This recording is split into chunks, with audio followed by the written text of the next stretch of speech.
नमस्कार. माझ्या यूट्यूब चॅनेलवरतीच म्हणजेच कोमल रेसिपीज या चॅनेलवरती तुम्हा सर्वांचं स्वागत आहे. आज मी काळ्या मसाल्यातली चवळीची आमटी बनवणार आहे. एकदम झणझणीत आणि खूप चविष्ट अशी.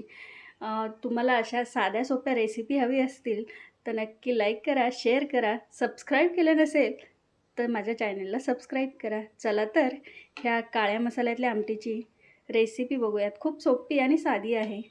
चला, आज मी चवळीची झणझणीत अशी आमटी बनवणार आहे.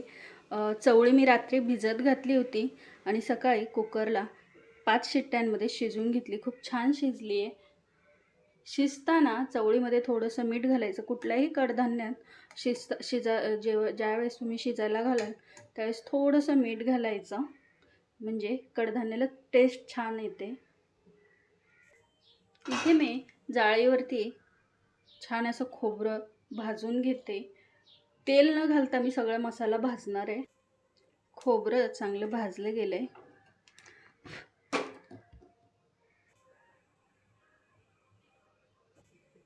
कांद्याचे असे 2 भाग करून घेतलेत, म्हणजे व्यवस्थित कांदा भाजला जाईल.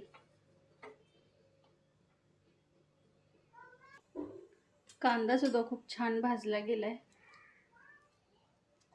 बघू शकता तुम्ही, सहज त्याचं हे निघतं. यावरतीच मी शेंगदाणे सुद्धा भाजून घेते. जाळी बारीक आहे त्याच्यामुळे मोठे शेंगदाणे पडत नाहीत खाली.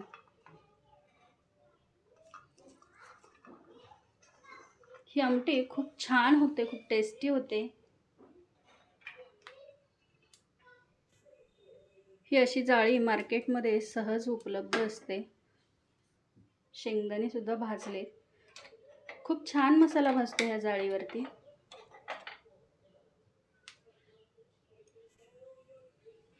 आपण मसाला हा थंड झाल्यानंतर कांदा थोडासा बारीक करायचा आणि खोबरं सुद्धा बारीक करून मिक्सरला वाटून घ्यायचं, थोडं पाणी घालून.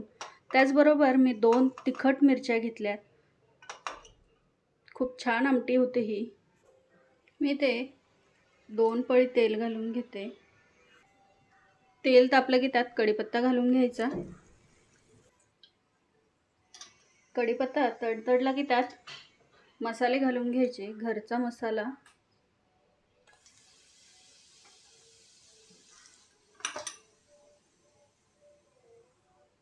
हळद पावडर,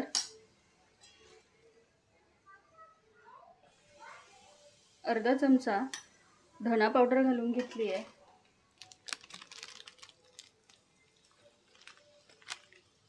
आणि त्यात लगेच हा आपण वाटलेला मसाला घालून घ्यायचा. मसाला चांगला तेल सुटेपर्यंत परतून घ्यायचा.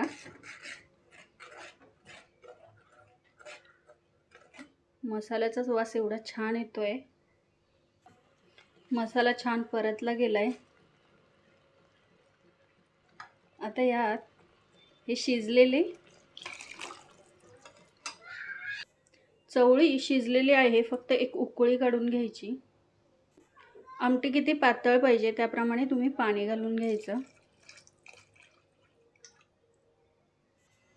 चवीनुसार मीठ घालून घ्यायचं. छान अशी आता एक उकळी येऊ द्यायची आमटीला. आहा, मस्त गरमागरम आपली आमटी, चवळीची आमटी तयार आहे.